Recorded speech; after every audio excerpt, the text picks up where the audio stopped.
bom dia.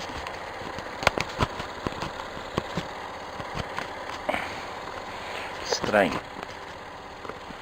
Pronto, acho que é algo assim.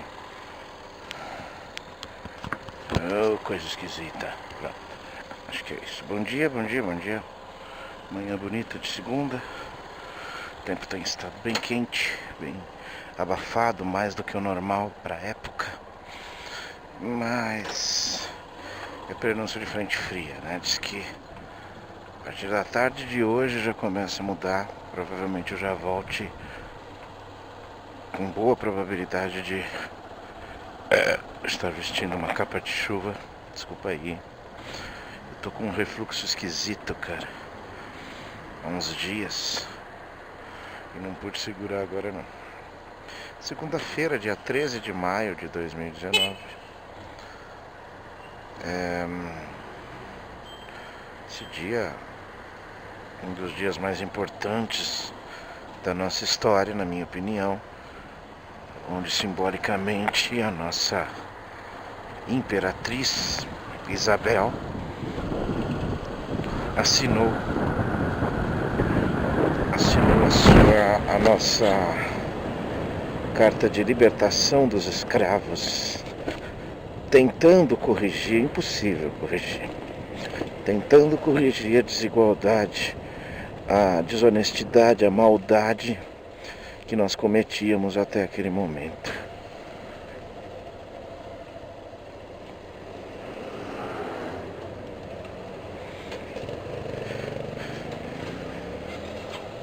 Que bobão. Ele esperou até agora por quê?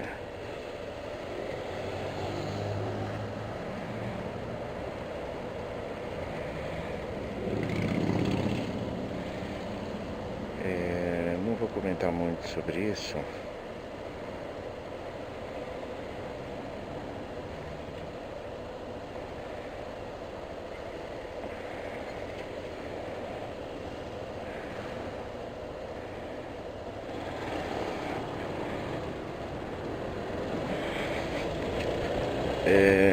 Mas há que se dizer que, na verdade, naquele momento houve uma troca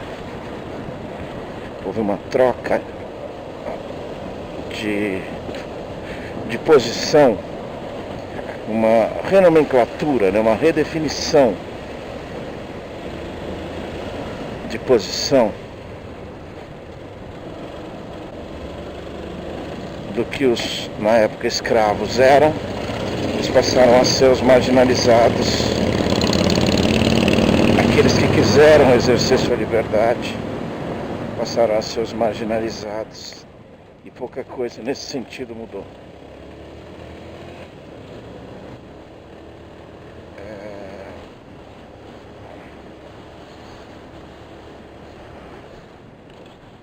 Enfim, uma parte importante, mas que nós ainda não corrigimos, né? Não é que não devia ter sido assinada a Lei Áurea, tá? É que ela devia ter sido assinada com mais alguns procedimentos básicos para tentar corrigir a enorme injustiça que durante 150 anos, se eu não me engano, imperou no Brasil, que era o tráfico de pessoas e o uso de pessoas como escravos, propriedade, enfim. E aí a gente ganhou de presente uma república por causa disso, né? Porque nosso parlamento era formado basicamente pelos grandes produtores rurais, os detentores do poder e do dinheiro, como continua sendo, dessa vez são os representantes deles que lá estão e muitos deles também, né? Então você tem os fortíssimos políticos da área ruralista. Me deu a impressão que ia bater, cara. Você tem os fortíssimos políticos da área de saúde, você tem e vários outros setores que se mobilizam para deixar seus representantes lá. O povo sempre é uma massinha de manobra mesmo, né? A classe média sempre será uma massinha de manobra mesmo. E ela vai continuar se achando super importante nisso tudo, né? Enfim, voltemos, que eu não quero falar muito sobre isso, mas Por que a gente ganhou uma república? Porque os senhores agricultores ficaram muito putos com isso, porque foi uma assinatura, né? Não foi uma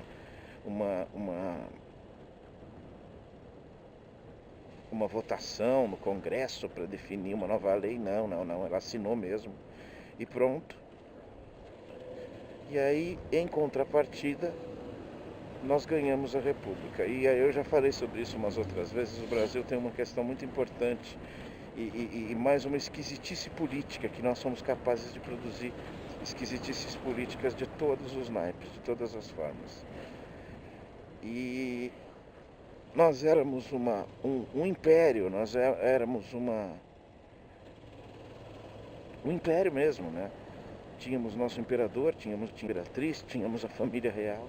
Ainda temos, mas só simbolicamente. E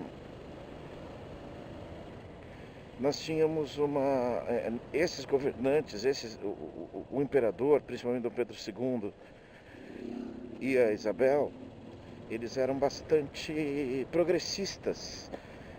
O imperador não saía de Paris, né? Um cara que gostava da modernidade e tudo mais, tanto que um dos primeiros telefones instalados no mundo foi no Brasil, porque ele presenciou o surgimento do telefone lá e trouxe para cá, financiou o início como é que a gente costuma dizer, o início da telefonia no Brasil. Se eu não me engano, é esse passo que forma os primórdios da Embratel. Mas enfim, e os nossos republicanos nada mais eram do que militares e fazendeiros, oligarcas. Então é isso, né, cara? É isso. Nós conseguimos inverter essa questão. Talvez nós tivéssemos uma situação muito mais bonita, muito mais de maior evolução, porque não social, mas cultural, com toda certeza, se nós tivéssemos mais alguns anos de império. Por incrível que pareça, eu não sou a favor desse tipo de regime, porque você pode dar a sorte de ter um Dom Pedro II e uma Isabel, e você pode dar o azar de ter qualquer outro imperador cruel, autoritário, totalitário, e assim você também promover atrasos, né? Não se esqueçam que no Oriente Médio nunca tivemos democracia legítima, e durante muito tempo o Oriente Médio foi o guardião e o grande protetor do conhecimento humano, né? Porque era quem os seus líderes, né, os seus sheiks, financiavam e se interessavam pela ciência, pela evolução científica e tudo mais. E depois de um tempo, esses mesmos sheiks foram os que mandaram destruir, queimar livros e implantaram o conceito maometano em todos os seus aspectos. Então, para que se entenda que particularmente essa situação era favorável no Brasil e talvez até em alguns outros lugares, mas que num conceito geral não é bom termos o absolutismo ou o poder absoluto nas mãos de poucas pessoas e indefinidamente, ou seja, por conceito hierárquico, né? Sem participação popular. Enfim, mas claro, a participação popular pode gerar um Donald Trump e um Jair Bolsonaro, sendo que, deixando claro, a comparação entre ambos é apenas muito, mas muito superficial.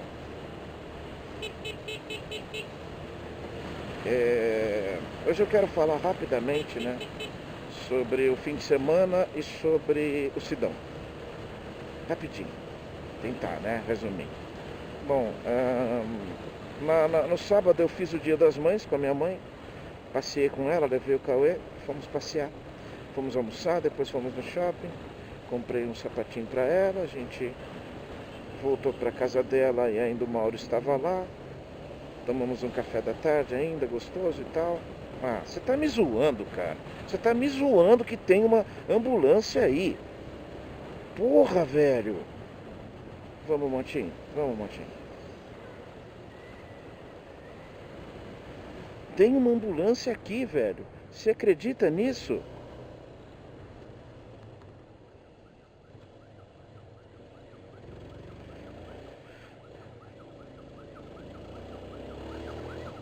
Porra, mano. Caramba. Todos os dias, mano. Quantos dias faz que tem uma ambulância na nossa frente? Na Raposo. Vamos lá. Então foi um dia muito gostoso. E ontem foi o dia de trabalho, né? Porque a Glaucia fechou uma decoração de festa. E orgulhosamente a festa de um amigo tão querido lá em Cotia. Nós nos tornamos amigos quando eu casei, quando a gente morou no condomínio fechado ali no 21. E hoje ele mora lá no 31, num outro condomínio. A esposa dele quis fazer uma deliciosa e maravilhosa festa surpresa. E entre as surpresas, ela contratou a Glaucia para fazer a decoração. Decoração da festa, né? Decoração do ambientezinho ali do bolo e tudo, né? E ficou muito bacana, foi muito elogiado. E a parte mais gostosa, fora todo esse carinho que eu sempre falo que eu me sinto recebendo muito, mas muito mais carinho do Carlos e da família dele do que eu proporciono a eles. É sempre extremamente grande a forma como eles colocam para mim o carinho e o amor que eles têm por mim. Todos eles indefinidamente.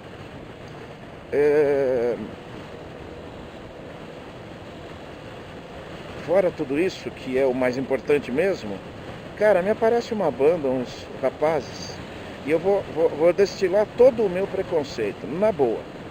Você olhava para os caras, você não sabia se eles iam tocar forró, se eles iam tocar samba, se eles iam tocar funk, se eles iam tocar sertanejo. Eu sei que tem estereótipos, não são bons, eu não sou favorável aos estereótipos, mas sei que eles existem. E eu usei meu preconceito para olhar e falar, o que será que esses caras tocam? Pra você ter uma ideia, o guitarrista da banda parecia o Genival Lacerda.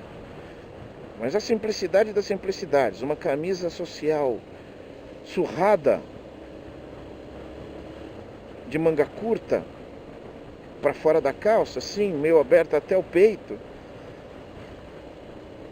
Uma calça simples, um tênisinho bem surradão. Vocalista um pouquinho mais cuidadinho, mas assim, nada. Uma calça jeans, uma camisa polo, tocando seu violão. O rapaz do contrabaixo, na boa, você olha e fala, vai tocar forró. Nada contra, eu também gosto um pouco de forró. Não tenho forró nas minhas seleções, mas uma outra coisa, quando apareceu esse dito forró universitário, eu gostava. Cara, os caras tocaram um rock and roll. Pra você ter uma ideia do naipe do que eles tocaram Hotel Califórnia completa, eles tocaram Sultans of Swings completa, eles tocaram AC/DC, Back in Black, eles tocaram Scorpions. Cara, simplesmente maravilhoso. Uma das melhores bandas que eu já vi ao vivo, que eu pude ter o privilégio de ver ao vivo. Extremamente simples, extremamente bacanas, gente boa. Todos eles. O guitarrista que chamou tanto a atenção, cara, ele tocava sentadão, largado, assim, sentado no murinho. Ele não caía um pingo de suor da testa dele, ou seja, ele não estava nem fazendo força. E eu tenho aqui que admitir, como sempre, de que eu sou preconceituoso, eu tenho meus preconceitos e continuo seguindo, mesmo próximo de completar 50 anos de idade, continuo seguindo, aprendendo com a vida e eliminando algum outro preconceito que eu vou identificando em mim, sabendo que eu preciso eliminá-lo. Foi isso, uma banda maravilhosa, com pessoas extremamente dedicadas em proporcionar carinho. Eu perdi a conta de quantos beijos eu dei no Carlão, no pai dele, na esposa dele, no filho, na filhinha, nos irmãos, enfim, foi muito bom, muito gostoso. E eu vou abrir mais mais um pedaço ali da relação já convidei para o meu aniversáriozinho também, que vai ser simples, vai ser gostoso. Eu quero só que eles sentem ali com a gente e repartam esse carinho também com a gente.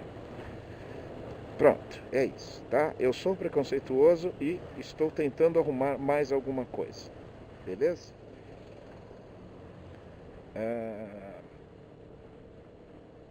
Sidão. Sidão é um goleiro, não me lembro exatamente de que, eu acho que ele se destacou há alguns anos atrás, 3, 4 anos atrás ou mais, no Botafogo do Rio. É um bom goleiro, é um bom goleiro. Mas, como qualquer profissional do futebol, ele também está sujeito aos erros. Nem olhou, né? Também está sujeito aos erros. E ele teve a péssima missão de ser um dos contratados quando o Rogério Ceni se aposentou. E aí a gente sempre pergunta como substituir um cara que é o maior de todos. O Rogério Ceni no conceito de representatividade principalmente, o Pelé dos goleiros. Ele é o maior de todos os goleiros, de todos os tempos. Não tenha dúvida disso. Além de tudo, o cara batia falta, fazia gol. E o desgraçado fez o 100º gol em cima do Corinthians. Que é maior alegria do que essa para um São Paulino. E mais do que isso, tudo que ele fez, o título do Campeonato Mundial de 2005, praticamente foi ele, com 20 defesas assim, daquelas de goleiro mesmo, de pessoas grandes, né? De grandes profissionais, competentes, né? E o Sidão teve a ingrata missão de ser um dos contratados para substituir o Rogério Ceni. Evidentemente ele teve várias falhas, mais do que o normal, mais do que ele falhava na época do Botafogo, muito mais, porque senão não seria contratado, e acabou rapidamente sendo execrado pela torcida. Mas acho que até o ano passado ele ainda estava no São Paulo. São Paulo tentou aí 2, 3 goleiros e agora ele está com o Thiago Volpi, que é um ótimo goleiro. E, bom, Sidão acabou, acho que no meio do ano passado, indo para o CSA, de Alagoas. Ele é um cara que a gente entende que ele não gosta de ficar na reserva. E ele luta por isso, ele vai para algum time onde ele possa ter protagonismo. Beleza. Sidão foi para o CSA e agora esse ano ele começou agora o Campeonato Brasileiro no Vasco. E tá lá no Vasco jogando, lutando, tentando a vida, né? Não é nenhum coitadinho, esses caras ganham muito bem. Não sei nem se ele ainda pertence a São Paulo ou se ele já foi vendido mesmo, negociado e tal. O certo é que ele é o goleiro titular do Vasco. E a Globo, nesse ano, implantou lá eles estão tentando criar maior interação com o público e tudo mais.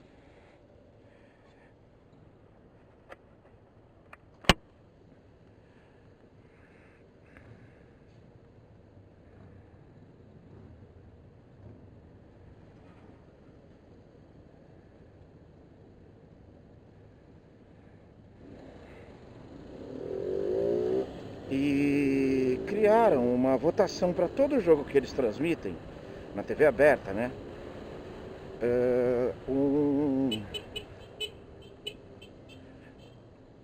Uma votação do público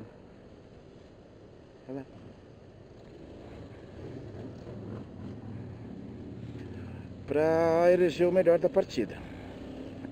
E beleza, a maioria dos jogos realmente há a eleição de uma das pessoas que se destacou. O Corinthians ganha de 1-0 o gol do fulano, ele acaba virando o melhor da partida.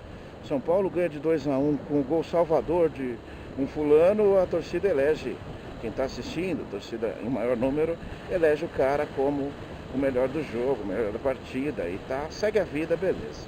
Só que há uma contrapartida, que o público é o público, ele não é regido por nenhum padrão que a Globo quer ou que qualquer mídia queira. Ele tem os seus padrões, embora o papel da mídia é muito importante ao educá-los.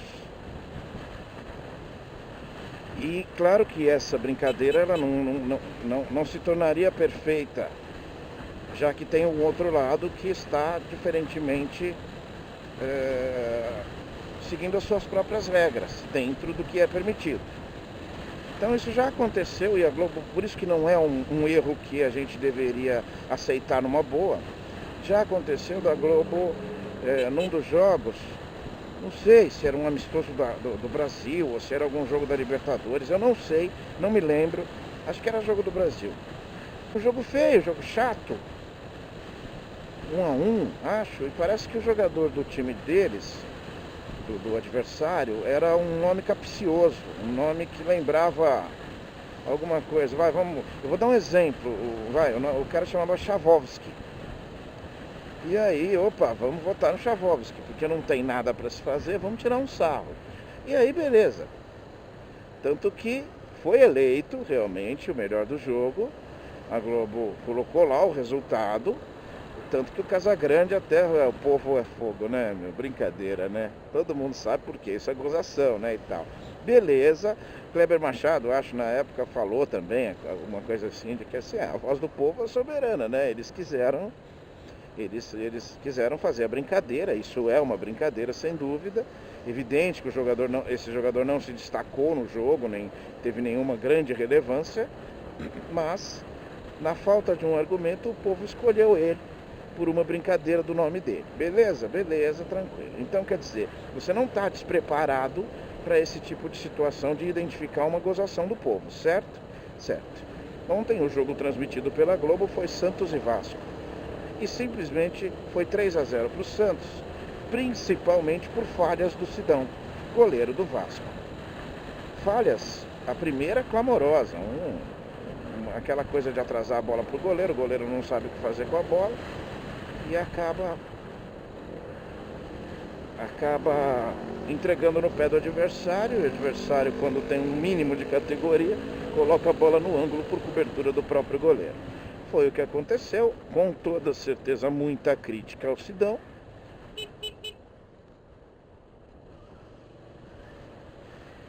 E beleza, o que acontece durante o jogo, tudo, ele não teve uma participação feliz, independente da própria falha, o resto também foi um pouco,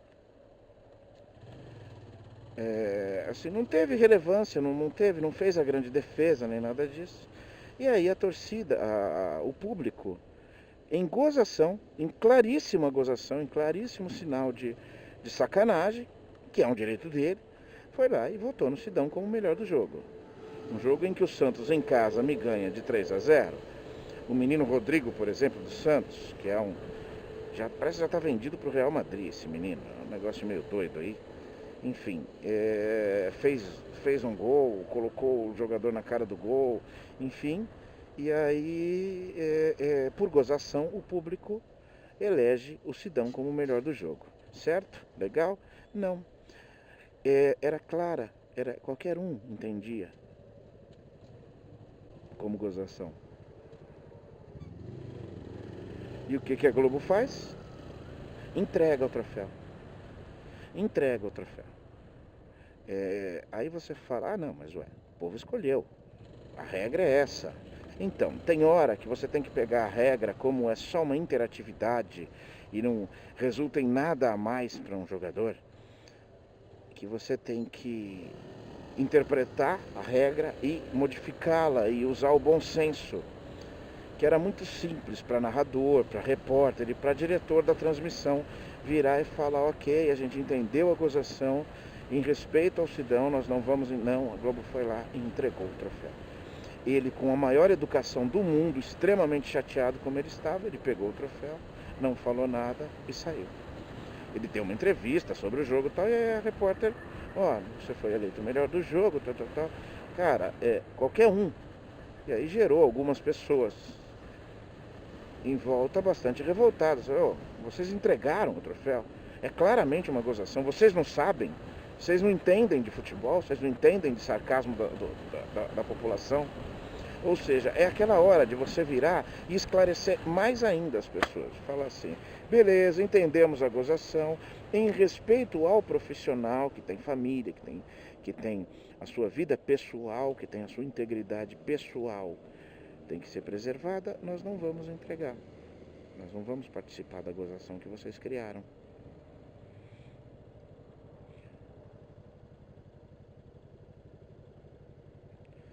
Sabe, esses profissionaizinhos que estão chegando agora, que não entendem muito de sensibilidade e que colocam claramente, não, a regra tá aí para ser cumprida, doa quem doer. Não, cara. Nós somos seres humanos. Nós não temos um contexto completamente militar no nosso dia a dia. Você pode reinterpretar, você pode refazer, você pode ajudar a melhorar. Você pode ajudar a educar as pessoas. E essa é uma hora que você precisava ter essa educação. Você teve esta oportunidade. E vocês, Globo, extremamente profissionais como vocês são, terem perdido essa oportunidade é efetivamente uma vergonha. É efetivamente lamentável. É efetivamente penoso. Tanto que algumas pessoas que eu admiro se manifestaram em relação a isso. Globo, bom senso. Não faça isso. Não humilhe o jogador, por favor. Ah, não dá. Não, dava para saber, todo mundo sabia. Era só você tomar uma atitude, explicar para o público. Muito obrigado por participarem, mas a gente vai respeitar o atleta. Porque a gente está precisando de lições de como se respeita pessoas. A gente não está sabendo fazer isso. Lamentavelmente. Beijo do gordo, até mais. Tchau.